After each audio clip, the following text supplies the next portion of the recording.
ప్రేమ్జీ, అజిత్ ప్రేమ్జీ, అతను దాతృత్వం గలవాడు. చూసారా, సంపాదించడం గొప్ప కాదు, నీకున్న దాంట్లో. కొందరు ఇలా చేస్తారట, 10 రూపాయలు 100 రూపాయలు, 1000 రూపాయలు 100 రూపాయలు దేవునికి, 100 రూపాయలు 10 రూపాయలు దేవునికి, 1000 రూపాయలు 100 రూపాయలు దేవునికి. అయితే నమ్మకమైన వాళ్ళు 1000 రూపాయలు 1000 రూపాయలు 100 రూపాయలు తీయటం కాదు, ఇంకొక 100 రూపాయలు కూడా, అంటే అతనికి మిగిలింది 800 మిగులుతుంది జీతం లేదా కష్టార్జితం. ఇంకొక 100 రూపాయలు తీసేసి దాన ధర్మాలు, ఎవరైనా సఫరర్స్ మన మందిరంలో ఉన్నారనుకోండి, జీవనోపాధి కష్టంగా ఉందనుకోండి, రకరకాల సమస్యలు కూడా, ఆరోగ్య సమస్యలు కూడా వెళుతున్నారు, ఇది చేసేవాళ్ళు కొందరున్నారు మన సహవాసాలు. వారు మోడల్. అలాగే ప్రేమ్జీ, ఇన్ఫోసిస్ కంపెనీ అధినేత, ధనవంతుడే, భారతదేశంలో ధనవంతుడు కాదు, ముఖేష్ అంబానీ ధనవంతుడు. అతనికంటే మించిన మంచి గుణము కలిగిన వ్యక్తి అంటే ముఖేష్ అంబానీ కంటే ప్రేమ్జీ, ఇన్ఫోసిస్ అధినేత. అంటే తనకున్న డబ్బును దాన ధర్మాలు చేస్తాడంట. మరి దేవుని పిల్లలు ఎంత చేయాలండి? సరే, అలా ప్రపంచంలో ఉన్నారు. బిల్ గేట్స్ ఒక ఆయన, వారన్ బఫెట్, అవునా, ఇట్లాంటి వాళ్ళు కొంతమంది ఉన్నారు. కొన్ని వేల కోట్లు, సంవత్సరానికి 4000 కోట్లు ప్రపంచం అంతటికి పంచిపెట్టేస్తారు. 1000 కోట్లు, కొన్ని వేల కోట్లు ప్రపంచానికి ఇచ్చేస్తారు వాళ్ళు. ఈ భారతదేశానికి 1000 కోట్లు, అలాగా ఇంకో దేశానికి శ్రీలంక, పాకిస్తాన్, ఆఫ్ఘనిస్తాన్. వాళ్ళు సంపాదించడం కాదండి, నీ స్థాయి నా స్థాయి కూడా సత్యాన్ని జ్ఞాపకం చేస్తుంది. ఇక్కడ సందర్భం ఏంటంటే, అలాంటి ధనవంతుడు ప్రపంచంలోని ప్రసంగి, ఆయన దుష్టుడి చేత శోధింపబడినప్పుడు ప్రారంభము బాగానే ఉంది, కానీ అటుపైన కొంత సమయము, కొంతకాలం దేవునికి దూరమైన దాఖలాలు కనిపిస్తాయి మనకి. అయితే బుద్ధి వచ్చినప్పుడు తిరిగి తండ్రి వద్దకు వచ్చినాడు, దేవుని వద్దకు వచ్చినాడు. అప్పుడు ప్రసంగి గ్రంథం రాయటం జరిగింది.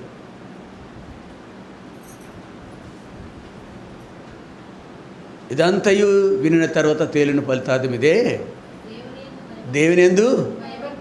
అంటే మన అంశం ఏమిటంటే ఆనందము, ప్రభు ఇచ్చే ఆనందం.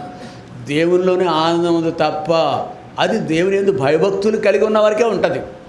దేవుని యందు భయభక్తులు కలవారికి ఆనందం ఉంటుంది. శరీరం ఇస్తుంది ఆనందం, తాగినప్పుడు థ్రిల్లింగ్. శరీర కార్యాలు చేస్తున్నప్పుడు ఒక క్షణకాలము, శరీర కార్యాలలో పాలు పొందుతున్నప్పుడు క్షణకాలము ఇది కూడా ఇస్తుందేమో, అవి క్షణభంగరము.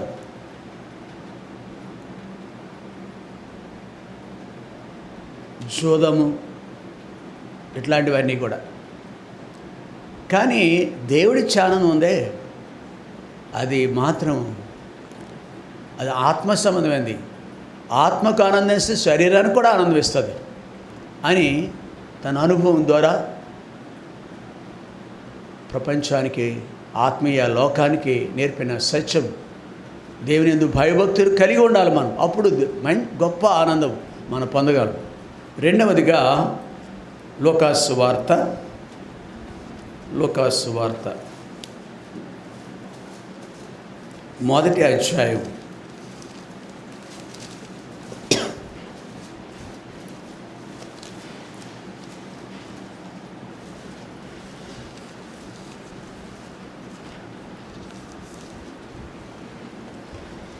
48వ వచనం. నా ఆత్మ నా రక్షకుడైన దేవుని యందు రక్షణను బట్టి ఆనందించుట. భయభక్తులు కలిగి ఉండడం ద్వారా ఆనందించగలము. రెండవది రక్షణ ద్వారా ఆనందించగలము. తల్లి మరియా అలాంటి ఆనందం పొందింది.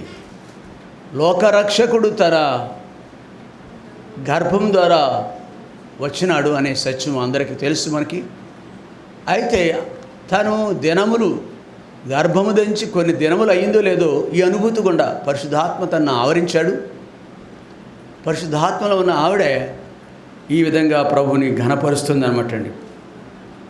నా ఆత్మార రక్షకుడైన దేవుని యందు ఆనందించాను. ఇది నిత్యము చేసేది నిత్య కృత్యం అనమాట అండి. నాకు మాత్రమే కాదు కానీ సర్వ లోకమునకు రక్షకుడు ఆయన, నన్ను రక్షించటానికి నా పాపములండి. మత్తయి సువార్త 1వ అధ్యాయం 21వ వచనంలో చెప్పబడిన రీతిగా ఆమె యొక్క కుమారుని కను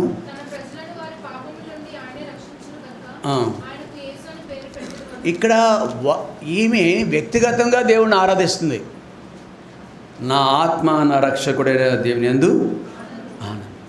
కానీ మరో సత్యం ఏంటంటే మత్తయి 1:21 ప్రకారము ఆ కుమారుడు, ఆమె ద్వారా వచ్చిన కుమారుడు తన ప్రజలకు వారి పాపం నుండి ఆయనే రక్షించాడు. యావత్ ప్రపంచానికి ఆనందం ఇచ్చారన్నమాట నేను.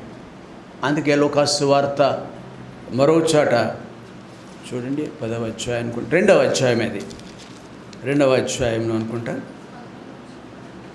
14 సర్వోన్నత స్థలములలో దేవునికి మహిమయు.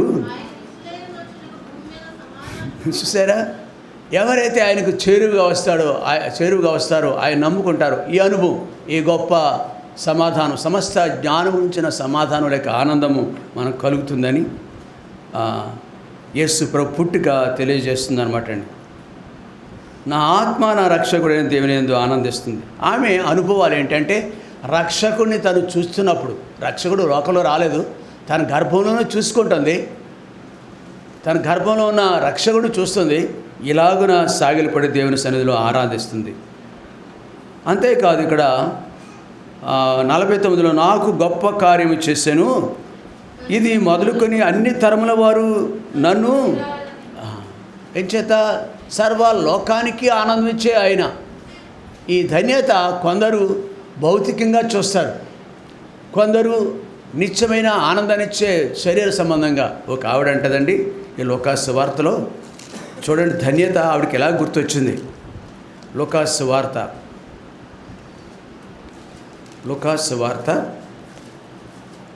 11వ అధ్యాయం 27వ వచనం.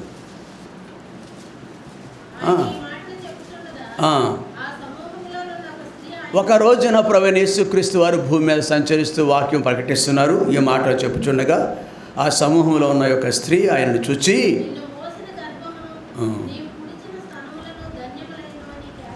ఎలా ధన్యత ఎలా చూసింది తెలుసా ఈవిడ? ఏమో సొంతంగా ఆయన నన్ను రక్షించాడు, నాకు రక్షకుడు, నా పాపములకు విమోచకుడు ఆయన అని అంటుంటే ఈ ధన్యతను బహుశా ఈ గ్రహింపు ఉందేమో లేదో కానీ స్త్రీకి గొప్ప సభలో యేసు ప్రభు బహిరంగ సువార్త చెప్తున్నాడు. చెప్పే రోజున ఎంత ధన్యురా అంటే మరియా, ఒకవేళ అనేక ఆత్మలు ప్రపంచమంతా రక్షింపబడతాకి నిజం కావచ్చేమో కానీ ప్రభువా, నా ఉద్దేశం ఏంటంటే నిన్ను మోసిన గర్భమందే నువ్వు కుడిచిన స్థానములున్నాయే అవి మరింకా అంటే స్త్రీగా ఫీల్ అయిందనమాట. నా కడుపునే పుట్టుంటే నా ప్రభు ఎంత ధన్యత ఇది అన్నంత స్వార్థంతో మాట్లాడిందేమో. ధన్యత అంటే మనకి ఈ సత్యము కూడా అర్థమవుతుంది. కాబట్టి ఇంకా ఏమంటుందంటే మరియా మరి యొక్క అనుభూతులు ఇవి, ఆత్మ రక్షింపబడిన మరి యొక్క అనుభూతులు ఆనందిస్తుంది ఎలాగా. అంతేకాదు తర్వాత 52వ వచనం ఎక్కడ అంటే మత్తయి సువార్త, అదే లూకాసు వార్త 1:52.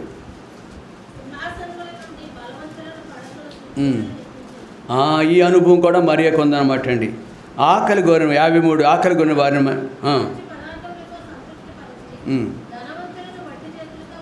కాబట్టి ఇట్లాంటి రక్షింపబడిన ఈ స్త్రీ ప్రభునందు రక్షణను బట్టి ప్రభునందు ఆనందిస్తే ఈ సహోదరి తల్లి మరియా ఇలాంటి సింహాసనం మీద కూర్చుండబెట్టిన అనుభవం, దీనులను బలవంతులను పడదొరిచి దీనులను సింహాసనం మీద ఎక్కించాడంట. మంచి ఆకలి కొనిన వారిని మంచి పదార్థంతో తృప్తిపరిచి ధనవంతులను వట్టి చేత్తో అలాంటి అనుభూతి నాకుంది అని ప్రభుని ఘనపరుస్తుంది ఆమె పొందిన ఆనందాన్ని బట్టి. కాబట్టి మనకును, ఆమెకు మాత్రమే కాదు కానీ మనకును ప్రభు ఇట్టి కృపకు పాత్రగా చేశాడు. ఆత్మానందాలి ఆనందించే కృప. మరో భక్తుడు అంటాడండి, రక్షణ యొక్క విలువను గురించి వివరిస్తాడైన హబక్కూకు గ్రంథము 3వ అధ్యాయం. హబక్కూకు గ్రంథము 3వ అధ్యాయం. రక్షణ యొక్క ఔన్నత్యమును వీళ్ళు ఎరిగినవారు, రక్షణ బట్టి ఆనందించేవారు. సుమా, లోకంలో ఎక్కడా లేదని రక్షణ బట్టి ఆనందించేవారు. 18వ వచనం.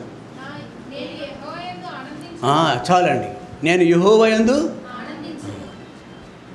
దేవుని యందు ఆనందిస్తున్నాను. నేను ఎందుకు? ధనధాన్యాలు దేవుడు ఇచ్చాడని కాదు, వెండి బంగారం నాకు ఇచ్చాడని కాదు, వజ్రవైడూర్యాలు నాకు ఇచ్చాడు, మంచి ఉద్యోగం ఇచ్చాడని కాదు, మంచి కుటుంబాన్ని ఇచ్చాడు. బహుశా ఇవన్నీ ఒకటి కావచ్చు, కానీ దేవుడిచ్చే ఆశీర్వాదాలు కావచ్చేమో, కానీ అన్నింటికి మించి ఈయన నా రక్షణకర్త. ఇక్కడ నేను యెహోవా యందు ఆనందించిన కారణం ఏంటో తెలుసా మీకు? నా రక్షణకర్త అయినా నా దేవుని యందు. కాబట్టి he's my saviour, he's my saviour. ఆయన నా రక్షకుడు. ఈ అనుభూతి ఉందమ్మా. మరియా ఇలాంటి అనుభవం గుండా వెళుతుంది. ఆయన నా పాపముల కొరకు, ఆమె యొక్క కుమారుని కనును తన ప్రజలను వారి పాపం నుండి, ఏమో అందరి పాపం గురించి ఏమో నాకు తెలియదు, కానీ నా మటుకు నేను నా పాపం నుండి విడుదల పొందే గొప్ప ఆధిక్యత, ధన్యత, అందుకే ధన్యురాలు అంటున్నారు ఆవిడ. ధన్యత నాకు అనుగ్రహించాడు ప్రభు అని సాగిలపడి ప్రభుని గనపరుస్తుంది. ఇక్కడ మరో భక్తుడు హబక్కూకు అనే దైవజనుడు అంటున్నాడు, నేను యెహోవా యందు ఆనందించాను. ఎందును బట్టి? భౌతికమైనవి ఎన్నో ఉన్నా లేకపోయినా పర్వాలేదు నాకు, అవి ఉన్నా లేకపోయినా పర్వాలేదు, కానీ ఆ ప్రభు ఉన్నాడు నాకు, ఆ ప్రభు ఉన్నాడు నాకు. ఆయన నన్ను రక్షించాడు, నా రక్షణకర్త. ఇది చెప్పగలిగి ఉండాలి. ఇక్కడ కూర్చున్న వారు ఆయన నా రక్షకుడు, నా నిమిత్తమే ఈ లోకానికి వచ్చారాయన, నా నిమిత్తమే పలు విధాలుగా స్వరూపమైనను సొగసైన లేనివాడిగా అయిపోయినాడు. ఎండిన నేల లేత మొక్క వల్ల అయిపోయినారు.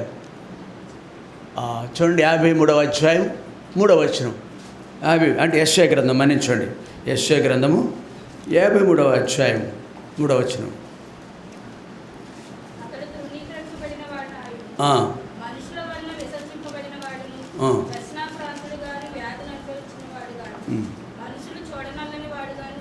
ఈ స్థితికి గల కారణము ఎవరు? మనుషుల వలన విసర్జింపబడిన వాడును, తృణీకరింపబడినవాడుగాను, వ్యసనక్రాంతుడిగాను, వ్యాధిని అనుభవించేవాడుగాను, మనుషులు చూడనాలని వాడుగాను. ఆయన ఎంతటి సౌందర్యవంతుడో, 10,000 మందిలో అతికాంక్షణీయుడు కదా, ధవళవర్ణుడు, రత్నవర్ణుడు కదా మన ప్రభు. ఆ ఉన్నతుడు, ఆ సర్వోన్నతుడు, సకల సృష్టికర్త యొక్క స్థితి ఏమైపోయిందో తెలుసా? ఎంత దారుణంగా ఉందనమాటండి. మనుషుల వల్ల చూడనన్న వాడిగా, తృణీకరింపబడినవాడిగా మనం అతను ఎంచుతుంది. 4, నిశ్చయముగా అతడు మన రోగములను భరించాడు, మన వ్యసనలను వహించాడు. ఆయనను మొత్తబడిన వాడుగాను, దేవుని వల్ల బాధను అనిపించిన వాడుగాను, శ్రమనందిన వాడుగాను మనం అతన్ని. 5వ వచనం. ఎవరి గురించే కాదు, ఎందుకో కాదు, it is for you and I. నా అతిక్రమలకు, ఇక్కడ 5వ వచనం చక్క మన దోషములు పెట్టారు 4. అమ్మ చదవండి చాలండి. ఈ నా కొరకు, మన కాదు అక్కడ నా అనాలే, నా అతిక్రమల కొరకు అతడు గాయపరచబడ్డాడు, నా దోషములు బట్టి అతను నలుగొట్టబడ్డాడు, నాకు సమాధానం ఇవ్వడానికి అతను శిక్షణ అనుభవించాడు. అంతేకాదు, అతను పొందిన దెబ్బల చేత అతడు. ఈ గ్రహింపులోకి వచ్చిన వ్యక్తులండి వీళ్ళు. ఒకనాడు హబక్కూకు అంటున్నాడు, ఈ గ్రహింపు ప్రభు అయిన దేవుడు, సృష్టికర్త అయిన రక్షకుడు తను తగ్గించుకున్నాడు. ఆకాశం మహాకాశం పట్టజాలని ప్రభు ఒదిగినాడు, గర్భములో ఈవిడినంతా ఒదిగినాడు. ఎవరైనా మనల్ని తృణీకరిస్తే, ఆధిక్యత లేకపోతే, మన ప్రాణం విలవల్లాడిపోతుంది. ప్రభువు ఎలాగున యెషయా 53 3, 4, 5 వచనాలు చెప్పండి, ఎంతగా తను రిక్తుడిగా చేసుకున్నాడండి. యేసుక్రీస్తు కలిగిన ఈ మనసు అంత తేలిక, అంత తేలిక అంటారా? ఈ అనుభవం అనేది అంత తేలిక కాదు. యేసుక్రీస్తు కలిగిన ఈ మనసు మీరును కలిగి ఉండండి. ఆ గ్రహింపు కలిగిన ఇక్కడ దైవజనుడు ఎవరు? హబక్కూకు, నా రక్షణకర్త అయిన దేవుని యందు నేను గనుక నేను నా జీవితంలో ఏం కోల్పోయినా ఇప్పుడు 17వ వచనం చెప్తున్నాడు అనమాట. అంజూరపు చెట్లు పోయకు నేను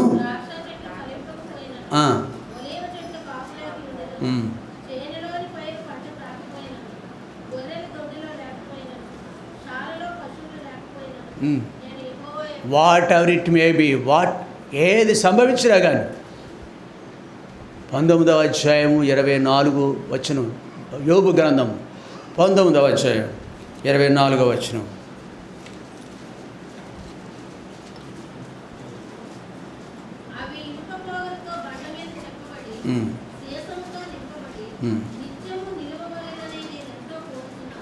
ఏవి నా బాధలు, నా వ్యాధులున్నాయే, అరికాలు మొదలు నన్నెత్తు వరకు స్వస్థత కొంచెం కూడా లేని దుస్థితిలో ఉన్నానే నేను. అవి ఇనుప పోగరుతో బండ మీద చెక్కబడి శిశముతో నింపబడి నిత్యము నిలవాలట. అయితే అయినా పర్వాలేదు, ఈ స్థితి నేను కలిగి ఉన్నా పర్వాలేదు, అయితే నా విమోచకుడు సజీవుడనియు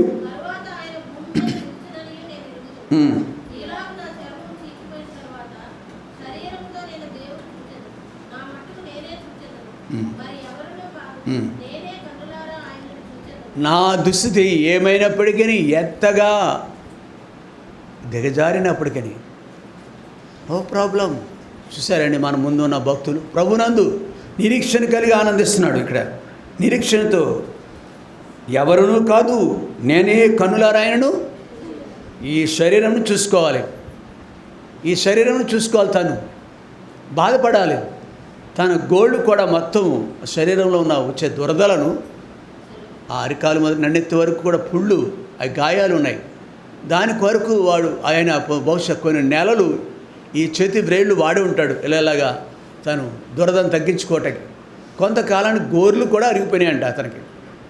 యోబు గ్రంథకర్త కాదు ఇక్కడ, యోబు దైవజనుడికి చివరికి గోళ్ళు లేకపోతే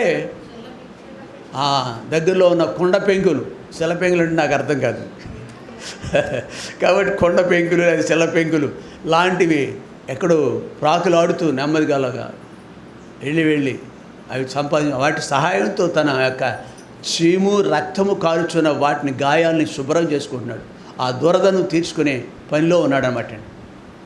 అట్లాంటి స్థితిలో ఉన్న ఆయన is looking an to the lord. భార్య చిత్కరించింది, చెదరించుకుంది, స్నేహితులు లేరు, ఇప్పుడు నాన్న వాళ్ళు అంతకంటే లేరు, దూరమయ్యారు. ఆకాశమందు నువ్వు తప్ప నాకు ఎవరు? ప్రభు వైపు చూస్తున్నాడు ఈయన. ప్రియ సహోదరి, ప్రభునందు ఆనందించడం అంటే మన పరిస్థితులు తారుమారు అయినప్పుడు, మన పరిస్థితులు మనకు కృంగదీస్తున్నప్పుడు, నెమ్మది లేనప్పుడు ప్రభు వైపు చూస్తే ప్రభునందు ఆనందించడం అనేది మన విధిగా ఉంది అని హబక్కూకు జీవితము, మరియ జీవితము, మరి ముఖ్యంగా ఇక్కడ యోబు ఆనందిస్తున్నాడు. ప్రభునందు ఆనందించటం అంటే అర్థం చెప్తున్నారు భక్తులు. కాబట్టి నీవు నేను కూడా మన పరిస్థితులు ఏ పరిస్థితిలో ఉన్నప్పటికీ ప్రభునందు ఆనందిస్తున్నామా? ప్రభువేనా మనకు ఆనందానికి మూలము, లేక వస్తు వాహన సంబంధమైనవా? దేవుడు మనకు నిజమైన ఆనందం అనుగ్రహించేవాడిగా ఉన్నాడు అమ్మా. కాబట్టి ఈ లోకంలో ఏదియు మనకు అక్కర్లేదని చెప్పేటంత గొప్పదైన తృప్తి అనేది ప్రభు ద్వారా మనకు కలుగుతుంది. ప్రభు ద్వారా మనం పొందగలము. పేతురు రాసిన మొదటి పత్రిక మొదటి అధ్యాయం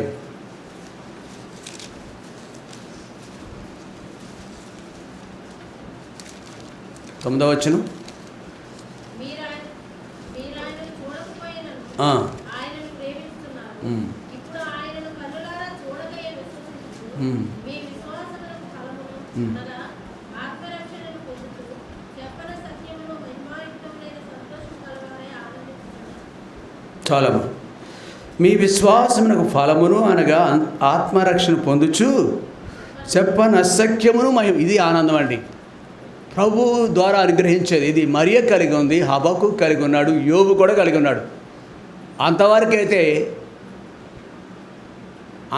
అయితే మన యొక్క విశ్వాసం వ్యర్థం అనమాట అండి. మనం కూడా కలిగి ఉన్నాం ఇక్కడ కూర్చున్న వారు ప్రభు ద్వారా, విశ్వాసం ద్వారా. అదే ఇక్కడ భక్తులండి, మీ విశ్వాసమైన ఫలమును అనగా ఆత్మరక్షణ పొందుచు చెప్పని అసఖ్యమును మహిమాయుక్తమైన సంతోషం గలవారే. ఈ సంతోషము ఆనందాన్ని ఇచ్చింది, రక్షణ ఆనందించింది. అందుకే నా ఆత్మ రక్షణకర్తయ్య దేవుని యందు ఆనందిస్తుంది, ప్రభునందు ఆనందిస్తుంది. కూలి పని 500 రూపాయలు, కూలి పని ఒకరోజు జీతము 1000 రూపాయలు అనుకోండి ఒక వ్యక్తికి, జీతగాడికి 30 రోజులకి ఎంత 30,000 వస్తాయి. అంతకంటే ఎక్కువ అనుకోండి, 1000 రూపాయల కంటే ఎక్కువ సంపాదించేవాడైనా ప్రభు సన్నిధిలో గడుపుట యొక్క విలువ గ్రహింపు లేని వాడైతే ఆదివారం అంటే ఆదివారమేనండి దేవునితో గడిపేది ఆదివారమేనా? మనం ఆదివారం క్రైస్తవులు, మనం ఆదివారం యేసుప్రభు అయిన అనుదిన జీవితంలో లేడా? ఆయన అనుదిన జీవితంలో లేడా?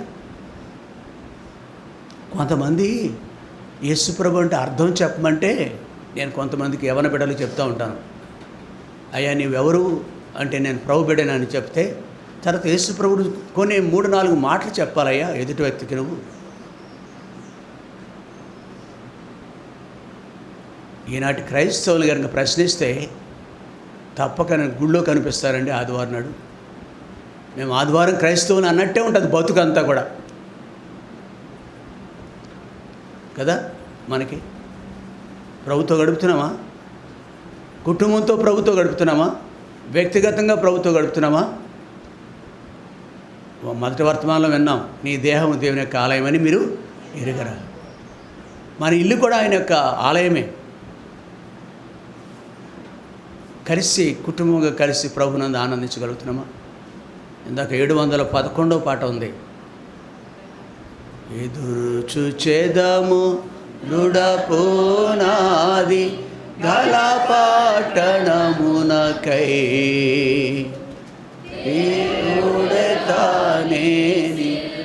నిర్మాణకుడుమా. చాలు. కాబట్టి ఆ పాట ఇట్స్ మై ఫీలింగ్, నా వ్యక్తిగతమైన అనుభూతి.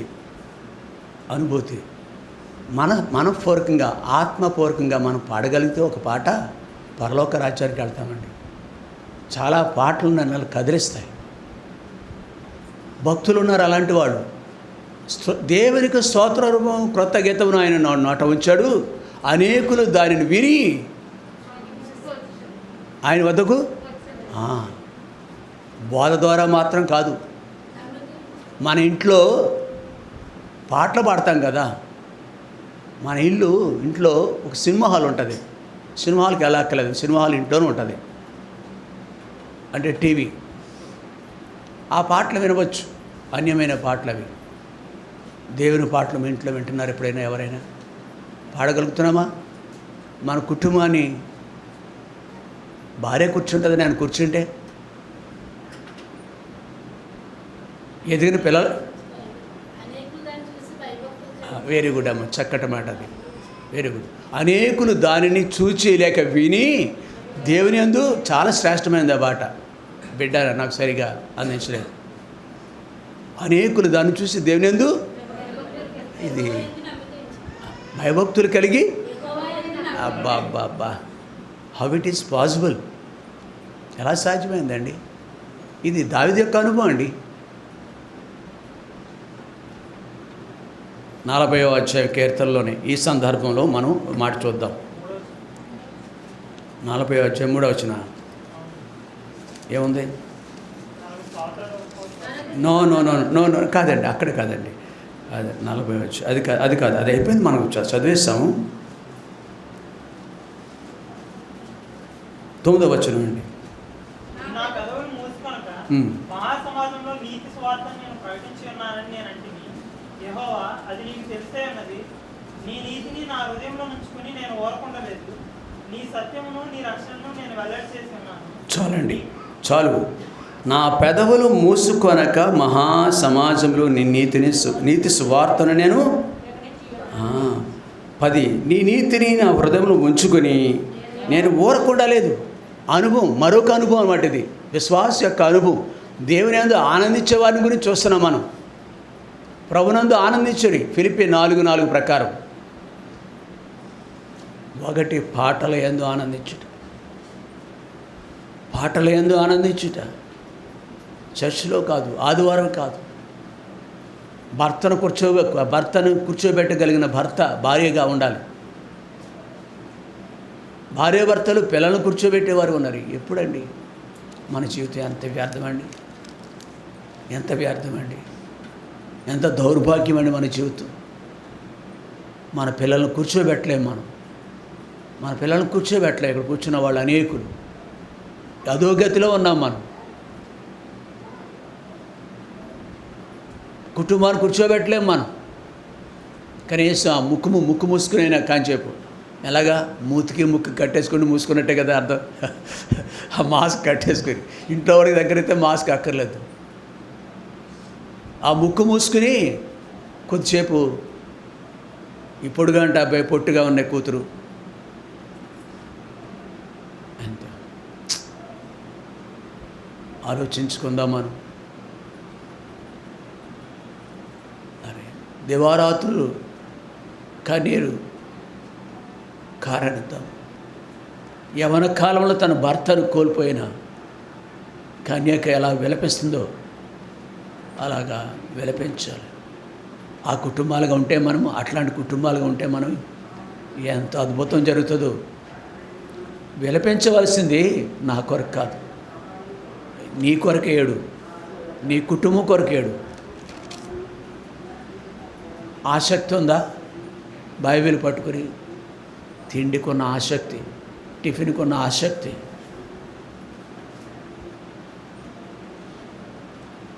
ఫోన్ దగ్గర ఉన్న ఆసక్తి, న్యూస్ పేపర్ దగ్గర ఉన్న ఆసక్తి, ఏదైనా మనలో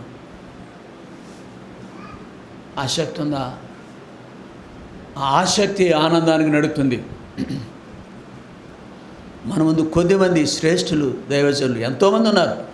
ఇంకేం చెప్పుదునో అనేకులు ఉన్నారంటాడు పౌలు హెబ్రీయులు రాస్తూ 11వ అధ్యాయంలో. వాళ్ళని యెఫ్తా ఉన్నాడు, ఆ తర్వాత సంసోను ఉన్నాడు. అనేక స్త్రీల పేర్లు రాయలేక, అధ్యాయంలో పొడిగించలేక అనేకులు, అంటే 34 వచనం నుంచి ఉంటారన్నమాట అండి. అట్లాంటి యోధులు, ప్రభునందు ఆనందించిన వాళ్ళు, ప్రభు కొరకు తమ ప్రాణాలు ధారపోసిన వారు. ప్రియ సహోదరి, యేసు ప్రభు మన జీవితాలను చూస్తున్నాడు.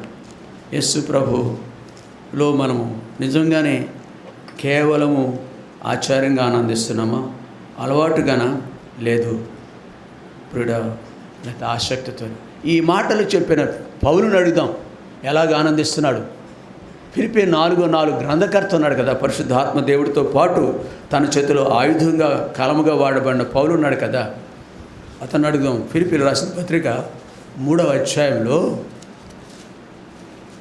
3వ అధ్యాయము ఆయన అనుభవాలు ఏంటో చూద్దాం మనం ఇప్పుడు. ప్రభునందు ఆనందించడానికి, ప్రభునందు ఆనందించుడి అన్నాడు కదా. ఎల్లప్పుడూ మరలా చెప్పుతున్న ప్రభునందు ఆనందించుడా ఆయన అంటున్నాడండి ఇక్కడ 7వ వచనం. అంటే 3వ అధ్యాయం మన్నించండి, 3వ అధ్యాయం చదువునాను. ఏవేవి నాకు లాభకరములై ఉండెను. అదే అండి, ఐ డోంట్ కేర్ ఎనీథింగ్. నాకేది అక్కర్లేదు. డబ్బును 500 రాపోయిన రోజులు 1000 రూపాయలు పోగొట్టుకున్నా పర్లేదు. అందరూ వైరస్ అని భయపడుతున్నారు కదా. ఒక నియమాకుడికి వెల్లుడి ద్వారా వైరస్ మాత్రం నాకు వస్తుందని అనుకోవట్లేదు నేను. దేవుని పిల్లలతో కూర్చుంటేనే వైరస్ వస్తుందని నేను అనుకోవట్లేదు.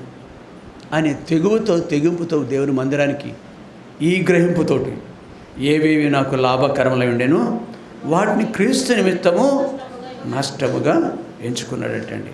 క్రీస్తు నిమిత్తం నష్టముగా ఎంచుకున్న పౌలు వలె మనం ఉండాలి. 10వ వచనం. ఏ విధము చేతనైనను ఉమ్, మృతులలో నుండి నాకు పునరుత్థానం కలగవలెనని ఉమ్, ఆయన మరణ విషయంలో సమాన అనుభవం గలవాడై ఆయనను ఆయన పునరుత్థాన బలమును ఎరుగు నిమిత్తము ఉమ్.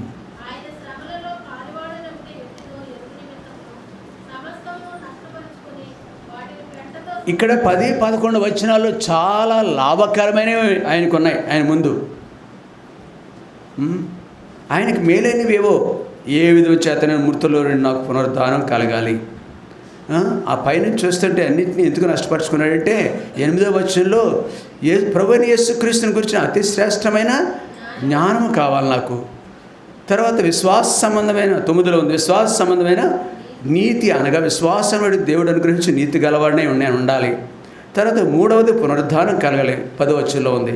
4వది మరణ విషయంలో సమాన అనుభవం కలిగి ఉండాలి ప్రభుతో పాటుగా నేనును. 5వది ఆయన పునరుద్ధానంలో ఎరగాలి, అది ఓకే. ఆయన శ్రమలందు పాలువాడేటో, అది 5 లేక 6వది. వీటన్నిటినీ పొందుట కొరకు ఈ కంటికి కనపడవు, చెవికి వినబడవి, హృదయానికి గోచరం అవుతాయి. ఇవన్నీ భౌతికంగా బాహ్యానికి ఏమి కనపడవి, అంత ప్రభులో ఉంటాయన్నమాట. ఇవన్నీ ప్రభులో గుప్తమై ఉన్నవి. వీటిని కలిగి ఉండటానికి నష్టపరుచుకుంటున్నానని చెప్పిన 7వ వచనంలో ఆయన 11వ వచనంలో అంటాడు, వాటన్నిటిని నేను పెంట మీద ఏదైనా వస్తువు పడిపోతే సాధారణంగా వెతకడానికి వెళ్ళం మనం. పెంటను ఆశ్రయించం మనం, పెంట మీద కూర్చోం మనం, పెంటను రోతగించుతాం మనం. తనకున్నవన్నిటినీ ఎట్లాంటి ఇంకా భౌతికంగా ఎన్నున్నాయని కొన్ని చెప్తాడు ఆయన. నా యొక్క అంతస్తు ఏంటో తెలుసా మీకు అని కొన్ని మాత్రం చెప్తాడు. ఇక్కడ చూడండి 3వ అధ్యాయంలోని 5వ వచనం. తనకున్న భౌతికమైన ధన్యతలు ఇక్కడ అనేకమైన పౌరునికి. చదవమ్మా. 8వ దినమున సున్నతి పొందితిని.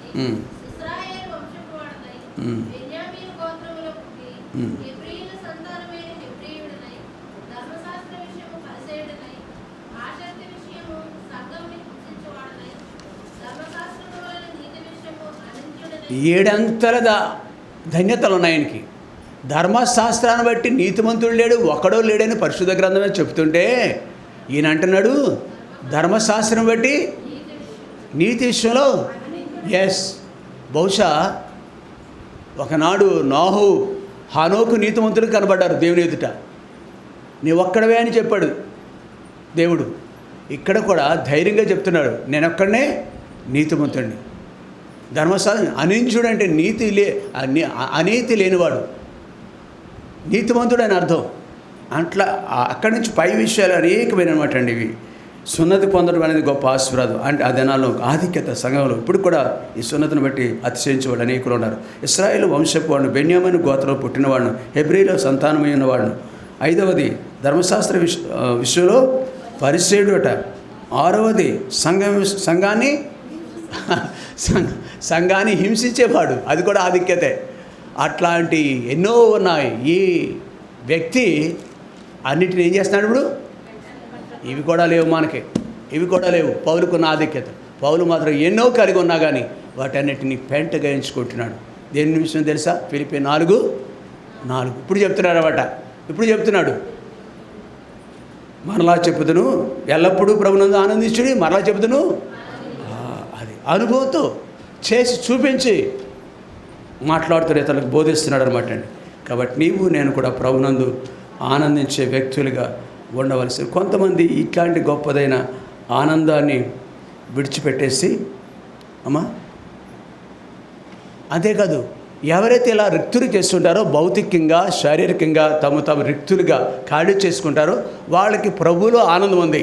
హబక్కూకు వలె, పౌలు వలె, పేతురు వలె. పేతురు 1:9 వచ్చిన ప్రకారం. కాబట్టి అలాంటి అనుభవాలు కలిగిన వారికి నిత్యరాజ్యం ఉంది, నిత్య జీవం ఉంది. ఎటన్నిటికి మించి ప్రభులో భూమి మీద ఆనందం ఉంది. నిత్య జీవానికి అర్హులు, నిత్య రాజ్యం, యుగగాలు ప్రభుత్వం ఉండే గొప్ప ఆధిక్యత ఉంది. ఇట్లాంటి వాటిని అనేకులు ఈనాటి ఈవెన్ క్రైస్తవులు అనబడే వారి సహితము అనేకులు తమ హృదయాల్లో చోటు ఇవ్వని వాళ్ళు ఉంటారు. దేవుని మందిరంలో కనబడని వాళ్ళు ఉంటారు. వచ్చినా వాళ్ళు భౌతికంగానే ప్రభు అంటారు కానీ ప్రభుకి హృదయంలో చోటు మాత్రం ఇవ్వనివాడు. పలు నెలలు సహితము దేవుని మందిరానికి కనబడినారు, దేవుని మందిరంలో కనబడిన వాడు నెలలు తరబడి. మన లాక్డౌన్ అయితే ఏదాయం కానీ మిగిలిన రోజుల్లో సైతం మనమంతా కూడుకుని అనేక కుటుంబాలు కేవలం అకారణముగా శరీరాన్ని బట్టి, లోకాన్ని బట్టి, బహుశా దేవుడు లెక్క అడుగుతాడండి మనల్ని. దేవుడు ఒక దినాన ఆయన యొక్క ధవళ సింహాసనం మీద కూర్చున్నప్పుడు మనం చేతులు కట్టుకోవాలి. ప్రతివాడు వాడికి వరుసలో ఆయన సన్నిధికి వెళ్ళాలి. తీర్పు తీరుస్తాడు, దానికి ఫలం ఇస్తాడు, జీతం ఇస్తాడు ఆయన. కాబట్టి భయంతో వణుకుతో మన జీవితాలు ప్రభు కొరకు జీవిస్తున్నామా లేదనేది మనల్ని పరీక్షించుకోవాలి. బలలోకి వెళ్ళకపోవడం ఒకవేళ ఎవరైనా ఇంకా వెనుకడుగు వేస్తుండే, ప్రభుకి చోటు ఇవ్వకుండా క్షణభంగురమైన వాటికి ప్రభు కంటే ఘనమైనవిగా ఎంచుకుంటూ ఒక పూట కూడి కొరకు ప్రభుని తిరస్కరించినాడు. జ్యేష్ఠత్వం తిరస్కరించు కాదు, దేవుడిని తిరస్కరించిన వ్యక్తి. జ్యేష్ఠత్వం ఎక్కడి నుంచి వచ్చింది అతనికండి? దేవుడిచ్చాడా, అమ్మబాబులు ఇచ్చారా? దేవుడు ఆజ్ఞాపించాడు ముందు పుట్టమని. అమ్మబాబులు పుట్టించలేదు. దేవుడిచ్చిన జ్యేష్ఠత్వాన్ని తిరస్కరించిన భ్రష్టుడి వలె మనం ఉండకూడదు. ఆయన ఇచ్చే ఆధిక్యతలు ధృవీకరించకుండా చూసుకుందాం. ఇక వాక్యమందు ప్రభునందు ఆనందించుట ఒకటి చూస్తాం మనప్పుడు. అందులో దేవునందు భయభక్తులు కలిగి ఉండడం ద్వారా ఆనందం అని చెప్పాం. మూడవదిగా వాక్యమందు ఆనందించుట. మనందరి కంటో పాఠం కీర్తనలు 1వ అధ్యాయం 2వ వచనం అందరూ కలిసి చదువుకుందాం. కీర్తనలు 1వ అధ్యాయం 2వ వచనం. ఓకే. యెహోవా ధర్మశాస్త్రమునందు ఆనందించుచు దివారాత్రులు దానిని ధ్యానించువాడు. ఎవరికి ఆనందం అంటే దివారాత్రులు దాన్ని ధ్యానించేవాడు. ఒక లోకంలో ఒక సామెత చెప్తారు, తినగా వేపాకు. ఏమో మీరు తిని చూడండి, చెప్పండి నాకు. ఆ చేదు కనపడదేమనుకుంటా. ఒకవేళ లోకంలో నానుడైన చేదు పదార్థమే ఒక మనుషుడికి అలా మారితే ఎంతో అమూల్యమైనది, ఇది శ్రేష్టమైనది. వాక్యాన్ని చదివే దివారాత్రులు చదివేవారు ఇక్కడ ఎవరున్నారండి? రోజుకి 10 అధ్యాయాలు, రోజుకి 20 అధ్యాయాలు. అన్న భగత్ సింగ్ గారు 6 నెలల్లోనే ఒక క్రొత్త నిబంధన, పాత నిబంధన, బైబిల్ అంతా పూర్తి చేసేవారు. ఆయన కూర్చొని రోజుకి అనేక అధ్యాయాలు చదివారంట. సంవత్సరానికి ఒకసారి కాదు, 3 నెలలకు ఒకసారి బైబిల్ పూర్తి చేసేవారంట. అంతగా ధర్మశాస్త్ర వాక్యాన్ని ఆయన ప్రేమించేవాడిగా ఉన్నాడు. ధర్మశాస్త్రం అందు ఆనందించుట, ఆ వాక్యము మనకి గొప్ప ఆనందం ఇస్తుందండి. గొప్ప 119వ దావీదు కీర్తనలో 119వ దావీదు కీర్తన 92వ వచనం.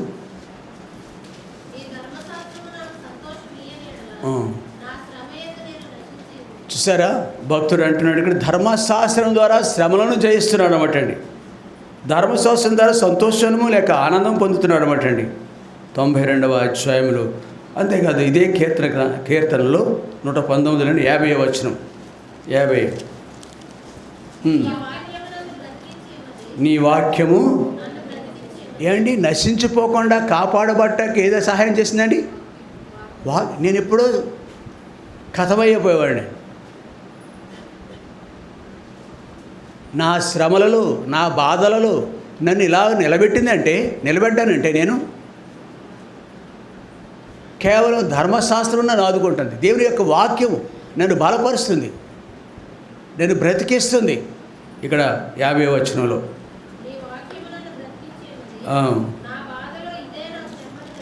అది బ్రతికించడం, మరణాన్ని నుంచి తప్పించడం మాత్రమే కాదు కానీ బాధలన్నింటి నుండి నాకు నెమ్మది కలుగు చేస్తుందంటే 50వ వచనం. అది 116 8వ వచనం చూద్దామా. 116 8.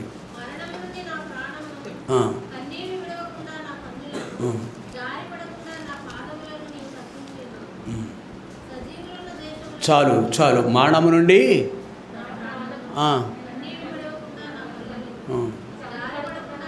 ఈ అనుభవాలు గుండా వెళ్ళటానికి వాక్యం సహాయం చేస్తుంది. దైవజనుడైన దావీదు సైతం ఇలా అంటాడు, జగటగల దొంగ ఊపు నుండి, నాశనకరమైన గుంట నుండి ఏముందండి పూర్తిగా అంతేనా? జగటి గల దొంగబురుడి నాశనకరమైన ఆ మాట చెప్పట్లేదు ఆయన తల్లిగారు. అది స్లిప్ అయిపోయేది కాదనుకోండి. ఏం జరిగింది? ఎవరు ఇక్కడ? ఆయన అంటే వాక్యము. వాక్యం గుర్తొచ్చింది. వాక్యం బుద్ధి చెప్పింది. ఒకనాడు ప్రసంగికి, ఒకనాడు దావీదుకి. ఆ ఊబి ఏమిటి? ఆ లోకంలోకి జారిపోవటం. అది నిన్ను నన్ను కూడా గద్దిస్తుంది, బుద్ధి చెప్తుంది, నడిపిస్తుంది, తినైన మార్గం చూపిస్తుంది. కుడికి కానీ ఎడమకి కానీ తిరుగు ఇదే మార్గం అని చూపిస్తుంది.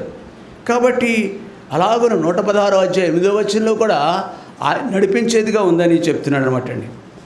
అందుకే ఇక్కడ 4వ అధ్యాయంలో హెబ్రీయులకు రాసిన పత్రిక 4వ అధ్యాయం వాక్యం ఎంతగా మనకి దోహదపడుతుందో అది మనకు ఆనందింపచేయటం గల కారణం ఏంటంటే, వాక్యమందు ఆనందించడానికి గల కారణం ఏంటంటే 4వ అధ్యాయము 12వ వచనం. దేవుని ఎందుచేత నేను శ్రమల్లోనూ బాధల్లోనూ నాశనకర గుంటలో ఉండగా వెలుపలికి వచ్చి ప్రభునందు ఆనందించగలుగుతున్నానంటే, దేవుని వాక్యము సజీవమై బలము గలదై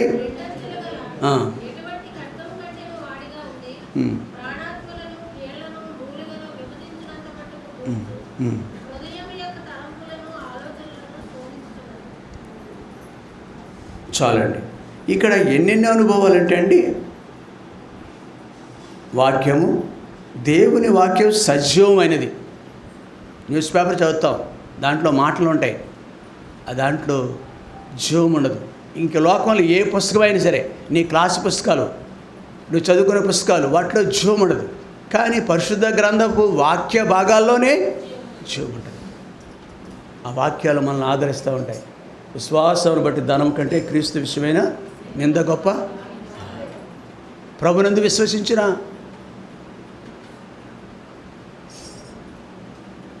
మోషే ఆ ధనరాశుల మీద నడుస్తున్నాడు, ఉన్నతుడిగా ఉన్నాడు. గతంలో చూసాం మనం. భోగభాగ్యాలు తనగా ఉన్నాయి.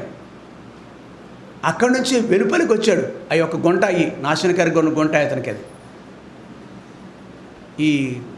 ఈ భోగముల కంటే ఐగుప్తు ధనము కంటే, అక్కడ రాయబడినమాట, ఐగుప్తు ధనము కంటే క్రీస్తు నిమిత్తమైన అది ఎలా భాగ్యం అవుతుందండి? వాక్యం చేసే పని అండి అది సజీవంగా, అది దేవుని వాక్యం సజీవమై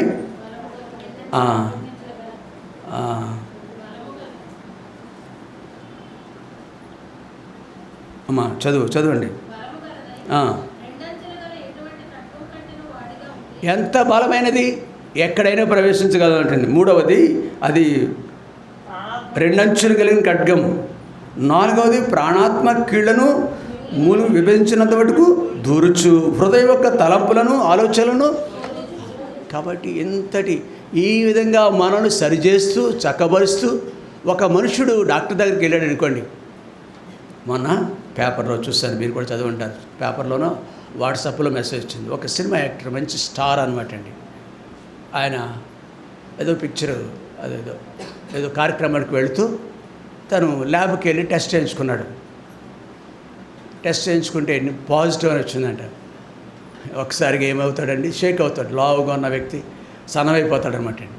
ముఖం అంతా కళగా ఉండే ముఖం పేడగొట్టిన ముఖంలాగా అయిపోతుంది. మందులు కూడా తెచ్చుకుని 2 రోజులు వాడాడండి. ఈ లోపల ఎందుకని మంచిదని మరో ల్యాబ్కి వెళ్ళాడు. అక్కడ కిట్లు అంటారు, టెస్ట్ చేసే వాటిని కిట్ అంటారు. ఆ కిట్ అక్కడికి 2 సార్లు టెస్ట్ చేశారు అక్కడ 2 కిట్ల ద్వారా. అయ్యే బాబు ఎవరు చెప్పారండి మీకేమీ? మరలా ఎక్కడైతే పాజిటివ్ చెప్పాడు ఆ ల్యాబ్కి వెళ్ళాడు. మరోసారి చేశారంట. అక్కడ కూడా మీ అందరూ చదివేశారు, చూశారు. కాబట్టి అక్కడ కూడా తప్పు వచ్చింది సార్, సారీ అండి. మొదటిసారి మిమ్మల్ని టెస్ట్ చేసినప్పుడు పాజిటివ్ చూపించాలి. కిట్ మంచిది కదా, నా తప్పేం కాదు. టెస్ట్ చేసిన వాడు నా తప్పు కాదు. ఇవి ఇప్పుడు హాస్పిటల్కి ల్యాబ్ అందాం, హాస్పిటల్ అందాం, అతడు ఎంత తేజస్తో వస్తాడు తెలుసా ఇవి వార్త విన్న తర్వాత. అంతేకాదు టెస్ట్ లంగ్స్, ఊపిరితిత్తులు కూడా స్కాన్ చేస్తారు. అక్కడ కూడా ఏమీ లేదండి మీకు. అరే మనిషి మళ్ళీ ఉబ్బిపోయాడు, పెద్ద లావైపోయాడు అనమాట.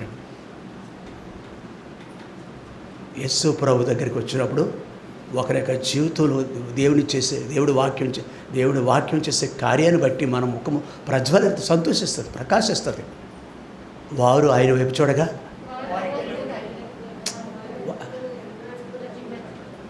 అది కాదు, ఇంగ్లీష్ బైబిల్లో చక్కటి అలా ఉంటుంది అనమాట. ఆ ముఖములు ప్రకాశించింది అని ఉంది. రేడియం అని ఉంటుంది. రేడియం అంటే ప్రకాశించేది, అది చీకట్లో కూడా మెరుస్తూ ఉంటుంది. రేడియం అని కాలేజీ పిల్లలకి అందరూ తెలుసు. ఇప్పుడు ఆ చిరంజీవి ఇందాక అతను చెప్పిన పేరు, యాక్టర్ పేరు, అబ్బా ఎంత టీవీగా నడిచి వచ్చాడు, పిల్లిలాగా వెళ్ళాడు, పుల్లిలాగా వచ్చాడు ల్యాబ్ నుంచి. హాస్పిటల్కి వెళ్ళి వస్తే అయ్యా మీకేమి లేదంటే అలా సరిచేసేది. అయ్యా ఒకసారి మనం ఆయా సమయాల్లో వెళ్తాం, ఒకసారి దిగాలుగా వస్తాం, ముఖాలు వేలాడేసుకుని వస్తాం. కానీ ప్రభు సన్నిధికి వస్తే అలాంటిది ఎప్పుడూ ఉండదు. ఎప్పుడు 24 గంటలు కూడా ఈ వాక్యము అది సజీవమై బలము గలదై రెండంచులు కలిగిన వాడిని ఖడ్గమును పోలి ప్రాణాత్మల కీళ్లను మట్టుకు దూర్చు విభజించినంత మటుకు వెళుతూ ఆ హృదయం యొక్క తలంపులను ఆలోచనలను ఇట్లాంటి పరికరం హాస్పిటల్లో దొరుకుతుందా? బెవర్ హాస్పిటల్లో దొరుకుతుందా ఈ పరికరం? నో, యంత్రాలు లేవు. నన్ను సరిచేసేది, చక్కబరిచేది వాక్యం. నీ వాక్యమే నన్ను బ్రతికిస్తుంది, నీ వాక్యం నన్ను సంతోషపరుస్తుంది. 92వ వచనంలో అంటాడు, 119:92. అది నాకు సంతోషాన్ని ఇస్తుంది నీ వాక్యం. ఈ అనుభూతి ఉందా మనకి? ఈ గ్రహం పొందాయా వాక్యం దగ్గర? ఇంకేమంటాడు ఆయన? 19వ అధ్యాయం దగ్గరికి వెళ్దాం. కేవలం 19 కీర్తన గ్రంథం 19 దగ్గరికి వెళ్దాం. కీర్తన గ్రంథం 19వ అధ్యాయం.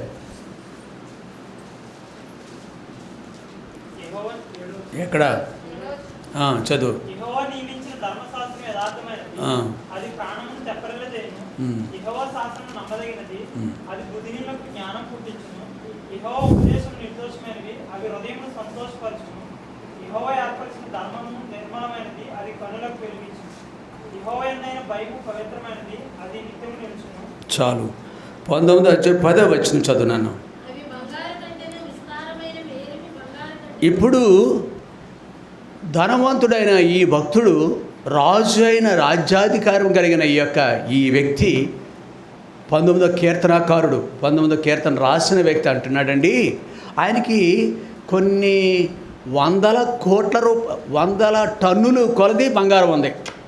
మీ ఇళ్లలో ఎంత బంగారం, కేజీ బంగారం ఉన్నవాళ్ళంతా చేసి చూపించండి. ఇక్కడ కొన్ని 10 గ్రాసులో, 50 కాసులో, 100 కాసులో. కేజీ బంగారం ఉండదేమో. ఇర్మియా గారికి ఏమైనా ఉందేమో ఉండిలో, లేదు ఇంకెవరైనా ఉన్నారేమో ఇక్కడ. అమ్మా ఒకవేళ ఉన్నా కానీ ఈ భక్తుడితో సమానం కాదు. కొన్ని 100 మణుగులు, కోట్లాదురు, కొన్ని వేల కోట్ల కలిసి బంగారం ఉంది ఆయనకి. సామంత రాజులు ప్రతి సంవత్సరం కూడా కొన్ని మణుగులు బంగారం పంపిస్తారు కాను కింద. రూల్ అంతే, మణుగులాది బంగారం పంపిస్తారు, అపరంజనం పంపిస్తారు. ఈ భక్తుడికి ఈ బంగారం సంతోషం లేదు. ఏమంటాడండి ఇప్పుడు 10వ వచనంలో? అవి బంగారు కంటెను అమ్మ మరలా అవి బంగారు కంటెను విస్తారమైన మేలిమి బంగారు కంటెను వార్తగినవి. ఏంటవి అమ్మా? దేవుని వాక్యం అండి. అవి అంటే దేవుని యొక్క వాక్య భాగం నుంచి మాట్లాడుతున్నాడు ఆయన. దేవుని లేఖనాలు బంగారం కంటేను విస్తారం మేలిమి బంగారం కంటేను. ఎట్లాంటి వారు ఏం చేస్తామో తెలుసా? మనం నమిలి మింగేస్తాం అనమాట అండి. మాంసం నమిలి మింగే అలవాటు ఉంటుంది, కానీ వాక్యాన్ని నమిలి మింగేవాళ్ళు ఎవరున్నారు ఇక్కడ? వాక్యాన్ని. ప్రియ సహోదరి, ఇది దావీదు యొక్క అనుభవం, కీర్తనకారుడు యొక్క అనుభవం ఏంటంటే 10వ వచనంలో బంగారం నాకు వేస్ట్, బంగారం ఏమీ కాదు నాకు నా ముందు అని 19వ కీర్తనలో ఆయన అంటున్నాడు. అంతేకాదు, అది విలువైనది. ప్రపంచంలో బంగారం కంటేను విస్తారమైన మేలిమి బంగారం వేరు. బంగారం వేరు, మా దగ్గర ఉన్నది మేలిమి బంగారం కాదు. అంతా కూడా వ్యాపారస్తుల దగ్గర ఉంటుంది మేలిమి బంగారం. దానికి కొంత రాసి పూసి ఏదో అమ్మొచ్చు. కల్తీ ఉంటుంది, రాగి కల్తీ ఉండొచ్చు, ఇంకేదో ఉంటుంది. ఈయన దగ్గర మేలిమి బంగారం కంటేను అమ్మా ద్వార దగ్గర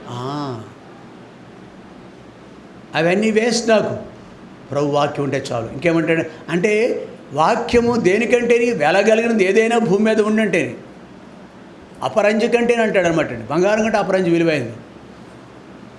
కాబట్టి ఏది నాకు అక్కర్లేదు, వాక్యం ఉంటే చాలు. ఎంతటి ఆనందం ఉందో ప్రభు యొక్క వాక్యంలో. కాబట్టి వెలగలిగింది ఏది నాకు అక్కర్లేదు అంటాడు. రెండవది రుచికరమైనది ఏది కూడా నాకు తేనె కంటేను. తేనె వేరు, జుంటె తానదారు, జుంటె తేనె దారులు వేరు. ఈ అడవిలో ఉన్నవాడికి జుంటి తేనె దారులు కనిపిస్తాయి, దారగా అలాగా కారుతూ ఉంటాయి. ఏంటి దేని నుంచి? తేనె పట్టు నుంచి తేనె కారుతూనే ఉంటుంది ఇలాగ కిందకి. అవి జుంటె తేనె దారులు అంటే, జుంటె తేనె దారాలు అంటే నీళ్లు కారటం పైనుంచి కింద పట్టడం తెలుసు, తేనె కారుతూ ఉంటుంది అడవుల్లో. వాటికంటే నా దేవుని యొక్క వాక్యం మధురమైనది. కాబట్టి ప్రియుడా, వాక్యం ఎంత ఔన్నత్యం కలగదు అనేది ప్రభు మనకి తేటపరుస్తున్నాడు. కాబట్టి అలాగున మనం ప్రభునందు, ప్రభు యొక్క వాక్యమందు ఆనందించు. ఈ అనుభవం కొరకు భక్తులు ఏం చేశారంటే, అమ్మ 122వ అధ్యాయం 122వ అధ్యాయం కీర్తనలోని త్వరగా ముగించుకున్న సమయం అయిపోయింది. ఎంచేపా 122వ అధ్యాయం.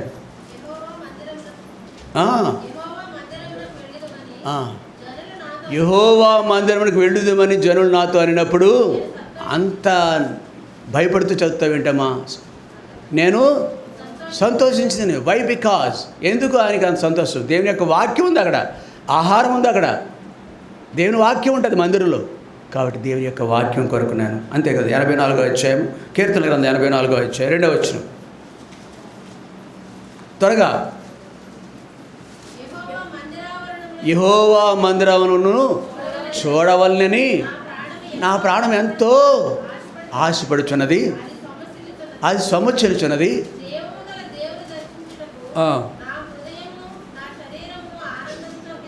ఇదండి దప్పిక కలిగి ఉన్నాడు, ఆకలి తీర్చుకోవాలి. వాక్యం దొరుకుతుంది అక్కడ. 122వ అధ్యాయంలో ఉద్దేశం ఆకలి తీర్చేది, 84వ అధ్యాయంలో 2వ వచనంలో ఉద్దేశం ఆకలి తీర్చేది. అంతే కదా. 42వ అధ్యాయం కూడా కీర్తన 42వ వచనం, 42వ అధ్యాయం 1-2 వచనాలు.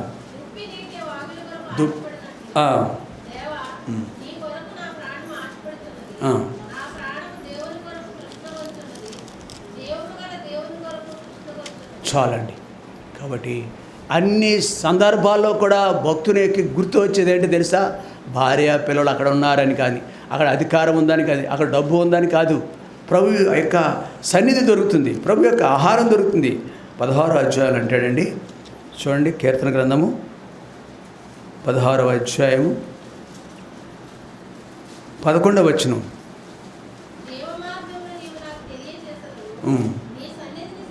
నీ సన్నిధి సంపూర్ణ సంతోషం కలదు, నీ కుడి చేతిలో నిత్యమైన ఇంకెక్కడ దొరకవు. 11వ వచనంలో నీ సన్నిధి సంపూర్ణమైన ఆనందము లేక సంతోషము, పర్యాయపదం అనమాట ఆనందానికి. ఇది సంపూర్ణమైన ఆనందం దొరుకుతుందండి నీ సన్నిధిలో. నీ కుడి చేతిలో నిత్యమైన సుఖములు ఉన్నవి. అందుకే భక్తులు ఆ హబక్కుకు వలె దొడ్డులో శాలలో పశువులు లేక అంజూరు చెట్లు పూయకూడదు. ఇలాగ ఎన్ని విధాలుగా పరిస్థితులు విపత్కరంగా ఉన్నప్పటికీ, వ్యతిరేకంగా ఉన్నప్పటికీ ప్రభువులో ఆనందిస్తాను. నా రక్షణకర్త అయిన దేవుని యందు నేను ఆనందిస్తాను. కాబట్టి నేను కూడా ప్రభు యందు ఆనందించేవారుగా, ప్రభు యొక్క వాక్యమందు ఆనందించేవారుగా ఉండాలని లేఖనాలు. చివరిగా మరొక మాట చదువుకుందాం. లోకాసు వార్త 10వ అధ్యాయం 20వ వచనం. లోకా 10:20.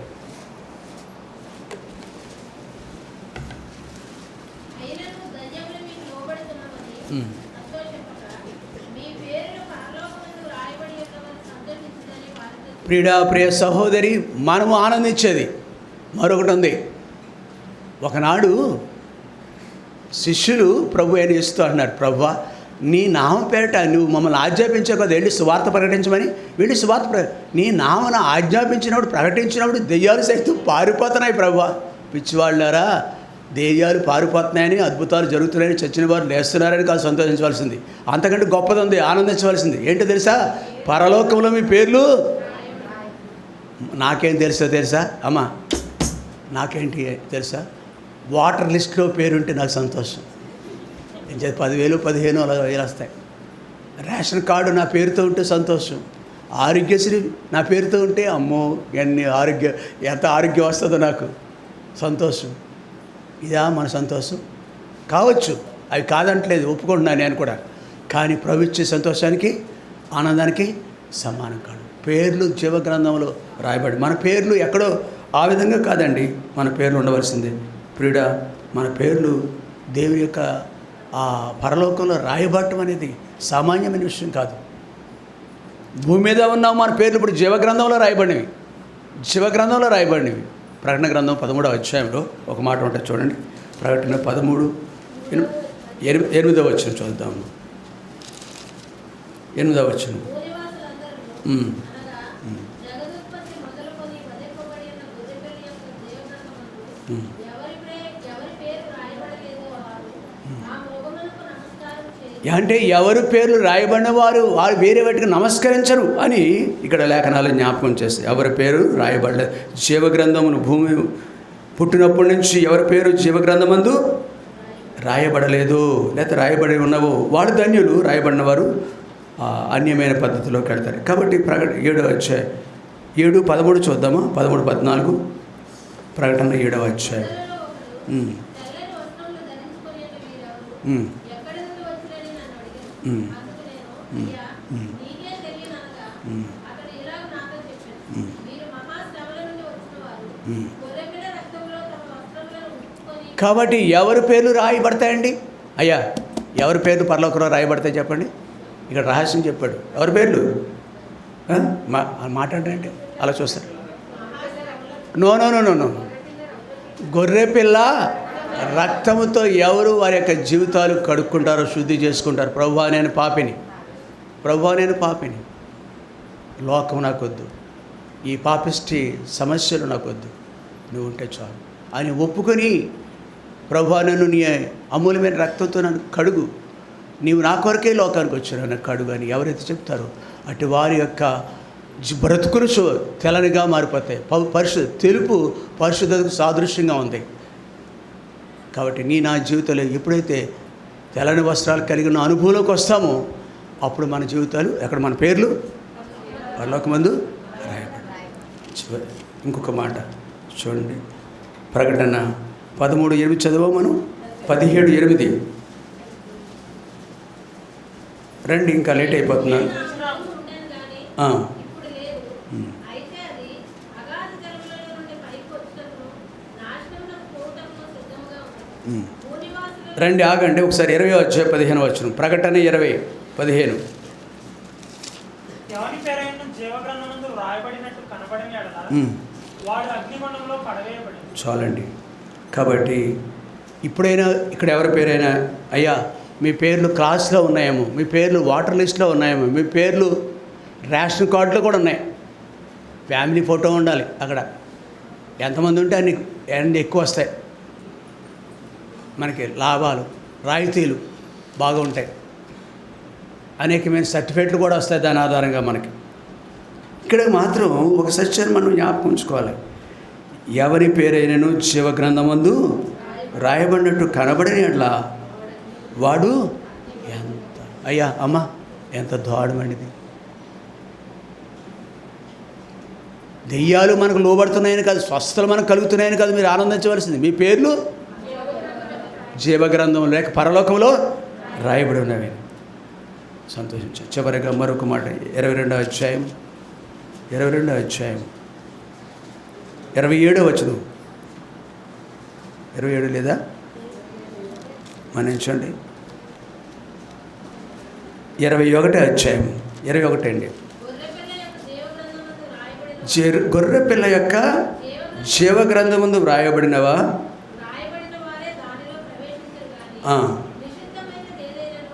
చాలండి, చాలు. గొర్రెపిల్ల యొక్క జీవగ్రంథము రాయబడిన వారే దానిలో దేంట్లోను పరలోకములో దేవుని యొక్క రాజ్యంలో. కాబట్టి ఇలాగను మనం హక్కుదారులుగా ఉండటానికి మనం ఏమీ కష్టపడక్కర్లేదు. సెక్రటరియట్ ఏంటిది వార్డు వాలంటీర్ల దగ్గరికి వెళ్ళక్కర్లేదు మనం.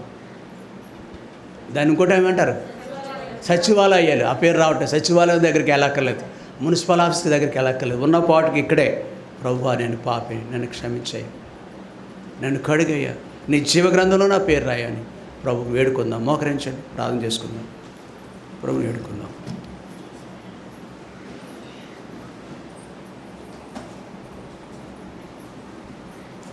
ప్రార్థన చేసుకుందాం. బల దగ్గరికి వెళ్దాం. వాళ్ళ పంచే సహోదరుడు బల దగ్గర